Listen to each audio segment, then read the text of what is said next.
Alors, chers amis, nous le savons, la fête du Sacré-Cœur nous rappelle combien Dieu nous aime.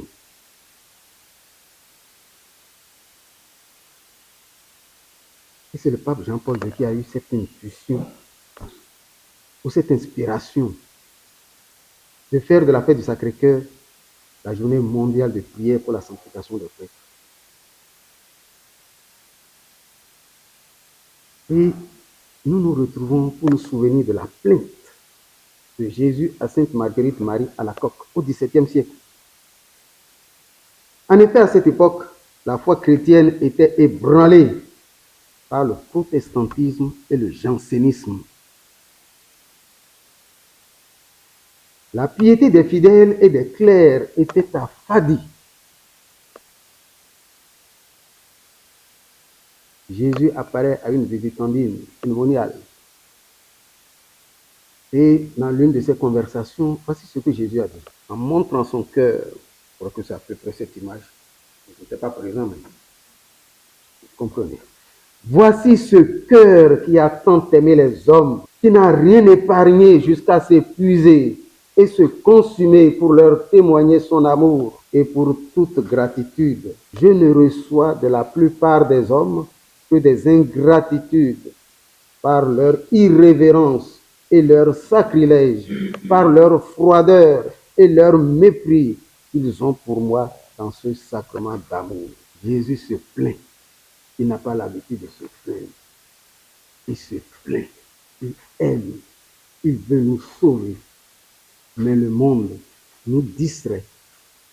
Le monde nous entraîne facilement dans son rythme, dans ses distractions. Et personne n'en est épargné. L'humanité abuse de la patience et de la miséricorde de Dieu. Nous blessons constamment son cœur, certains pécheurs plus que d'autres certainement. Et nous, les pasteurs, nous ne sommes pas meilleurs que les fidèles.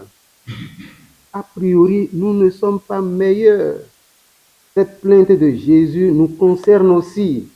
Et les textes d'aujourd'hui veulent nous rappeler que Dieu est berger pour tout le monde. Et donc pour nous aussi. Le psaume responsorial nous l'a rappelé, la première lecture nous l'a rappelé, l'évangile nous l'a rappelé. Tu es mon berger, ô Seigneur, rien ne saurait manquer, où tu me conduis. Tu es mon berger, ô Seigneur, rien ne saurait manquer, où tu me conduis. Assurant entendre ces paroles. C'est Dieu qui nous conduit. Et là où il nous conduit, rien ne peut nous manquer. Rien ne peut nous manquer. Rien d'essentiel. Rien d'essentiel pour faire notre travail. Rien d'essentiel pour vivre. Rien d'essentiel pour être en communion avec lui et avec les autres. Rien d'essentiel ne peut nous manquer. Et donc, ouvrons nos cœurs pour rendre grâce à Dieu qui donne sa vie par amour pour chacun de nous. Et il attend de nous une réponse d'amour à son amour. Comment répondrons-nous à cet amour aujourd'hui et demain? Quelle place ce Dieu d'amour occupe-t-il dans le cœur de chacun? Il ne nous fait que du bien. Comment l'aimons-nous? Comment aimons-nous le prochain qui ne nous comprend pas ou que nous ne comprenons pas? Ou encore, qui est carrément hostile à nous? Comment l'aimons-nous? Je n'ose pas dire comment le supportons-nous? La dévotion Sacré-Cœur remonte pas au XVIIe siècle, je viens de parler du XVIIe siècle. C'est depuis la crucifixion. Le coup de lance qui a percé le côté de Jésus, alors que Jésus était déjà mort. Les autres qui n'étaient pas morts Il leur a brisé les pieds pour qu'il meure vite. Et Jésus, il était déjà mort.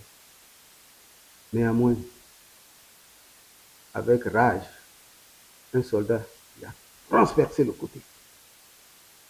Et Saint Jean qui était là a observé. Le sang et l'eau ont coulé. Désormais, la source de tous nos sacrements vient de là. La Vierge Marie, elle était présente. C'est elle qui a reçu le choc.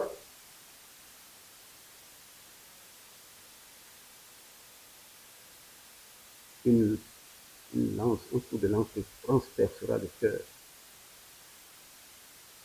Ce jour, son fils qui ne veut que du bien à tout le monde.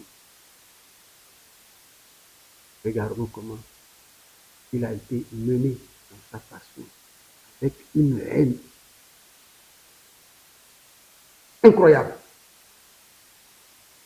Excusez ce petit détail. Ceux qui manipulaient la foule,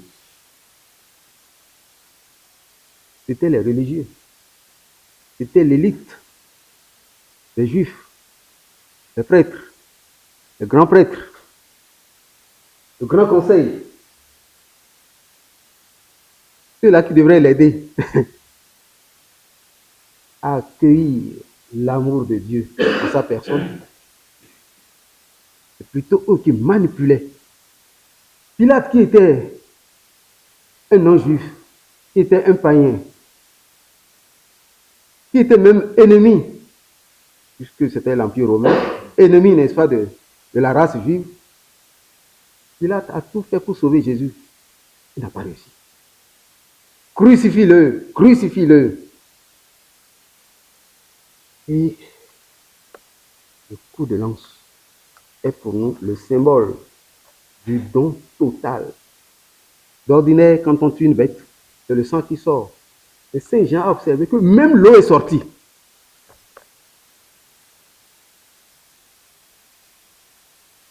Jésus n'a rien gardé pour lui. Alors je voudrais terminer cet entretien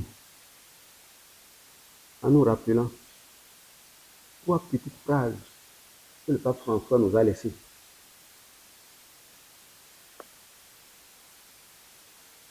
Il disait de dire souvent merci, pardon, s'il vous plaît. Merci, pardon, s'il vous plaît. Oui, remercions Dieu qui nous a appelés pour faire partie de ces privilégiés. Et c'est tous les jours, tous les jours, tous les jours, déjà par notre baptême. Remercions l'Église qui nous a forgés dans son sein maternel et nous nourrit chaque jour. Remercions tous ceux qui prient pour les prêtres, tous ceux qui prient et qui nous veulent du bien. Remercions pour tous les bienfaiteurs qui nous soutiennent, qu'ils soient encore vivants ou déjà morts, mais ils ont besoin de nos prières. Remercions la Vierge Marie. Demain, c'est sa fête aussi. Le lendemain du Sacré-Cœur, le cœur immaculé que nous célébrons. Les deux cœurs vont ensemble. Remercions la Vierge Marie, notre protectrice. Pardon. Savoir demander pardon. C'est important. Mais celui qui ne reconnaît pas ses torts ne demande jamais pardon. Il est capable même d'éliminer celui qui a raison. Le pape a raison de dire, entrons en nous-mêmes pour voir ce qui ne va pas en nous, pour demander pardon au Seigneur, pour nos infidélités, pour notre orgueil, pour notre cléricalisme, pour nos négligences dans les choses administratives et surtout dans les choses de l'œuvre de Dieu, la liturgie. Dieu pardonne aussitôt quand on se reconnaît pécheur. Pardon, pardon. Pardon aussi aux fidèles qui sont nos collaborateurs, nos collaboratrices, que parfois on scandalise, ou par nos paroles, ou par nos attitudes. Parfois même sans le savoir, et parfois sans le vouloir, par manque de courage, on peut scandaliser quelqu'un, faire comme les autres. Demandons pardon pour nos sautes d'humeur et nos paroles blessantes. On ne tue pas seulement avec le couteau ou avec le pied, on peut tuer avec une parole blessante. Et enfin, s'il vous plaît, oh, c'est beau, s'il vous plaît, le pape nous dit de dire s'il vous plaît. Même à un enfant, vous lui demandez de vous apporter quelque chose après d'avoir dit donne-moi ça, s'il te plaît. Ça forge le cœur à respecter l'autre. D'abord à nous respecter, nous. C'est celui qui se respecte qui respecte l'autre. Quand vous voyez quelqu'un qui ne respecte pas l'autre, qui ne se respecte pas lui-même, s'il vous plaît, s'il vous plaît, s'il vous plaît. Termine avec cette toute invocation. Cœur sacré de Jésus, j'ai confiance en vous. Cœur sacré de Jésus, j'ai confiance en vous. Cœur sacré de Jésus, maintenant, priez pour nous. Cœur immaculé de Marie, cœur immaculé de Marie, cœur immaculé de Marie. Bonjour, joie de paix, bonheur, au peuple simple du Seigneur. Par toi nous sommes tous vainqueurs. Alléluia.